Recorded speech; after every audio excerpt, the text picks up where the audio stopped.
Hello anime lovers, स्वागत है आपका वाइपर एनिमे एक्सप्लेन्ड चैनल पर। और आज हम देखेंगे साकामोटो डेज के एपिसोड नंबर 7 को। इसके पिछले एपिसोड्स की लिंक आपको डिस्क्रिप्शन में मिल जाएगी। तो चलिए जानते हैं इसकी आगे की कहानी को बिना किसी देरी के। एपिसोड की शुरुआत में हम देखते हैं कि साकामोटो और एओई हाना के स्कूल आए हुए थे और आज दुकान पर सिर्फ शिन और लू थे। एओई सोच रही थी कि वो दोनों दुकान संभाल तो लेंगे ना, जिस पर साकामोटो कहता है कि वो दोनों सब हैंडल कर लेंगे। वहीं इधर हम देखते हैं कि लू और शिन तो लड़ रहे थे, क्योंकि लू सफाई करते समय हमेशा शिन का एप्रिन पहनती है और शिन ये भी कहता है कि जब मिस्टर और मिसेस साकामोटो यहाँ नहीं होते तब मैं यहाँ का इंचार्ज हूँ। अब लू मन में बोलती है कि शिन तो बच्चों की तरह बिहेव करता है, जो शिन अपनी पावर से सुन लेता है और कहता है कि अगर तुम्हें कुछ कहना है तो मेरे मुंह पर बोलो। लू बोलती है कि अपने मन में वो कुछ भी सोच सकती है और कोई ठरकी ही ऐसे दूसरे लोगों के मन की बात सुनता होगा। तभी माशिमो यहाँ आ जाता है और कहता है कि कुछ खाने को बचा हो तो मुझे मिल सकता है क्या। पर दोनों लड़ने में बिजी थे और लू शिन के ऊपर बंस भी फेंक के मारती है और आखिर में बोलती है कि वो कभी रिलैक्स नहीं कर पाती, क्योंकि उसे हमेशा लगता है कि शिन उसका माइंड पढ़ रहा होगा। अब ये सुन शिन को बुरा लगता है और वो दुकान से बाहर चला जाता है। माशिमो कहता है कि ये बंस जो तुमने फेंके हैं मैं खा लूं क्या।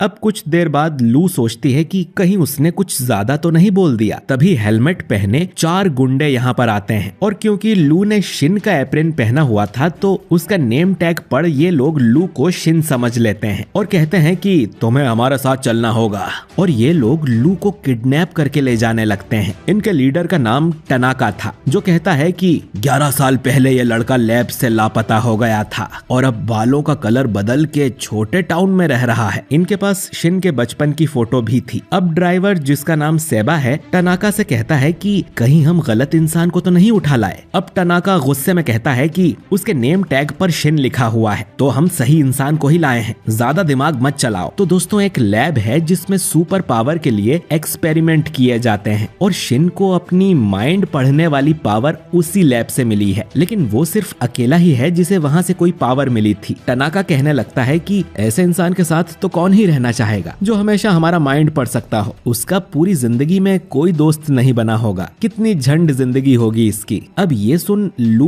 गुस्सा हो जाती है और टनाका को जोर से लात मार के उसका हेलमेट गिरा देती है और कहती है कि शिन भले ही कितना बुद्धू हो लेकिन वो तुम सभी कमीनों से ज्यादा अच्छा इंसान है। वो बाकी सबसे अलग है तो क्या हुआ, उसकी जिंदगी में खुशियां नहीं हो सकती क्या। टनाका को अब पता चलता है कि ये शिन नहीं बल्कि लू है। सेबा बोलता है कि मैंने तो पहले ही कहा था कि वो गलत इंसान को पकड़ लाए हैं। इधर शिन सोचता है कि उसे समझदारी से काम लेकर वापस दुकान पर जाना चाहिए, लेकिन वहाँ जाके वो देखता है कि लू गायब थी और नीचे कांच के टूटे टुकड़े पड़े हुए थे। तभी साकामोटो अपनी फैमिली के साथ आ जाता है और शिन उसे बताता है कि लू लापता हो गई है। फिर साकामोटो तुरंत अपना मोबाइल निकालकर लू की लोकेशन बता देता है। इनके नेम टैग्स पर उसने जीपीएस ट्रैकर्स लगा के रखे हैं। इधर टनाका चिल्ला रहा था कि हमने गलत इंसान को किडनैप कर लिया, अब तो बॉस हमें मार डालेंगे। एक काम करते हैं, हम बॉस को बोल देंगे कि यही असली शिन है। सेबा कहता है कि ये लड़की है और इसके बालों का कलर भी अलग है, उन्हें तुरंत पता चल जाएगा। वहीं इधर लू को अपनी गलती पर पछतावा हो रहा था कि उसे शिन से वो बातें नहीं कहनी चाहिए थी और काश वो उससे माफी मांग पाए। अब अचानक ही इन्हें आसमान में एक बुलेट उड़ती हुई दिखती है जिस पर बैठे थे साकामोटो और शिन।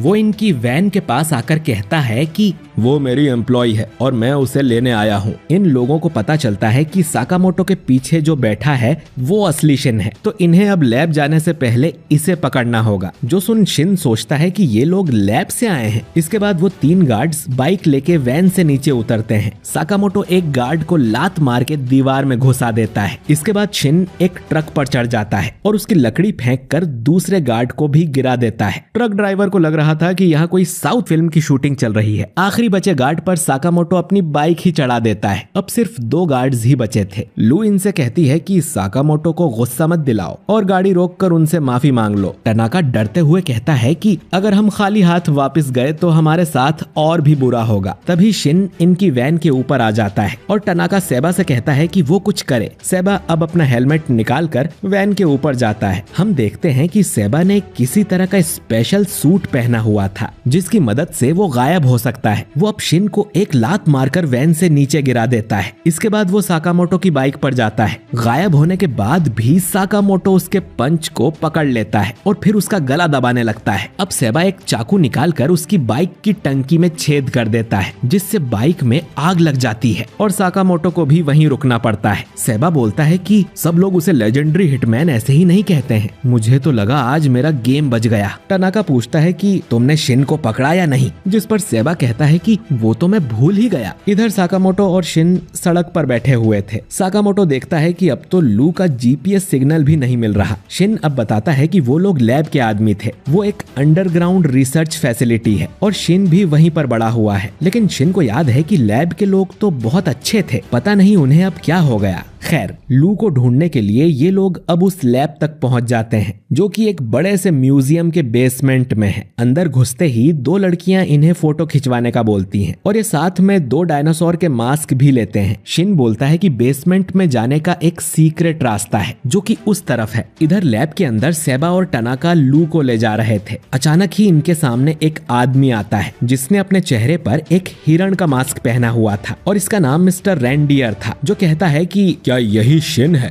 अगर तुमने मुझसे झूठ बोला तो मैं तुम्हें मार दूंगा। सेबा अब बोलता है कि ये लड़की है, लेकिन मैं जानता हूँ कि असली शिन कैसे मिलेगा। ये जानते ही टनाका को बंदी बना लिया जाता है। रेंडियर अब सेबा से कहता है कि तुम जरूर उस लड़के को पकड़ लोगे, वरना तुम जानते हो कि हमारे बॉस क्या कर सकते हैं। इधर शिन और साकामोटो डायनासोर वाले कमरे में थे, जहाँ एक भालू की गर्दन घुमाने से इन्हें बेसमेंट जाने का रास्ता मिल जाता है। अब गेट खोलने के लिए शिन पासवर्ड डालता है तो वो गलत था, यानी कि पासवर्ड अब बदल गया है। गलत पासवर्ड डालने की वजह से यहाँ का सिक्योरिटी सिस्टम चालू हो जाता है और इनके बगल में जो नकली भालू खड़ा था उसके मुंह से गन निकलती है और वो इन्हें मारने की कोशिश करता है, लेकिन साकामोटो उसकी गर्दन ही तोड़ देता है। इसके बाद एक दूसरा भालू इन पर अटैक करता है तो शिन उसके सिर में भाला घुसा देता है। शिन साकामोटो से पूछता है कि क्या वो पहले किसी भालू से लड़ा है, जिस पर साकामोटो कहता है कि उसे हर तरह के जानवर से लड़ने की ट्रेनिंग मिली थी। इसके बाद कंप्यूटर फेस 2 शुरू कर देता है, जिसमें यहाँ खड़ा डायनासोर इन पे अटैक करने लगता है। साकामोटो सोचता है कि ये डायनासोर तो हिलता है, अगर हाना इसे देखेगी तो बहुत खुश हो जाएगी। वो इसे बिना डैमेज किए जिंदा पकड़ने का सोचता है। डायनासोर बार बार इन पे अपनी पूंछ से हमला कर रहा था। शिन देखता है कि डायनासोर के मुंह में किसी तरह का डिवाइस लगा हुआ है। वो साकामोटो से कहता है कि अपने टेजर गन से उस डिवाइस को करंट मार दो, शायद उससे डायनासोर बंद हो जाए। साकामोटो ऐसा ही करता है, लेकिन इससे डायनासोर बंद नहीं होता। वो फिर से इन पर हमला करने लगता है। अब साकामोटो को गुस्सा आ जाता है और वो एक मुक्का मार के उसके मुंह का डिवाइस फोड़ देता है, जिसके बाद वो एक जोरदार लात मारता है और उसके सारे अंजर पंजर ढीले कर देता है और बोलता है कि डायनासोर एक जगह खड़े रहे तो ही अच्छे लगते हैं। इनकी लड़ाई की आवाजें नीचे लैब में भी आ रही थी। हम देखते हैं कि यहाँ के साइंटिस्ट्स को यहाँ के गार्ड्स बहुत परेशान कर रहे थे। ये लोग 3 दिन से सोए भी नहीं थे। इशिकावा नाम का लड़का बोलता है कि ऐसे एक्सपेरिमेंट करने से कोई फायदा नहीं होगा। ये सुन वो गार्ड अब इशिकावा को गोली मारने लगता है, लेकिन तभी साकामोटो और शिन पीछे से आकर उसे सुला देते हैं। यहाँ के लोगों ने शिन को पहचान लिया था। शिन पूछता है कि लैब का हेड कहाँ पर है, जिस पर इशिकावा बताता है कि इन लोगों ने उसे नीचे की जेल में बंद कर दिया है। ये 1 साल पहले की बात है, जब हिटमैन्स का एक ग्रुप अचानक ही यहाँ आ गया, जिनका लीडर रेंडियर है। वो लोगों को मारने के लिए नए टूल्स चाहते थे, क्योंकि गन्स और चाकू से वो बोर हो गए हैं और इन्हें कटिंग एज टेक्नोलॉजी चाहिए। तभी से उन्होंने इस लैब और यहाँ के लोगों पर कब्जा कर लिया है। रेंडियर के नीचे भी कुछ एग्जीक्यूटिव्स हैं जो चमकीले कपड़े पहनते हैं। शिन बोलता है कि लू को ढूंढने के लिए तो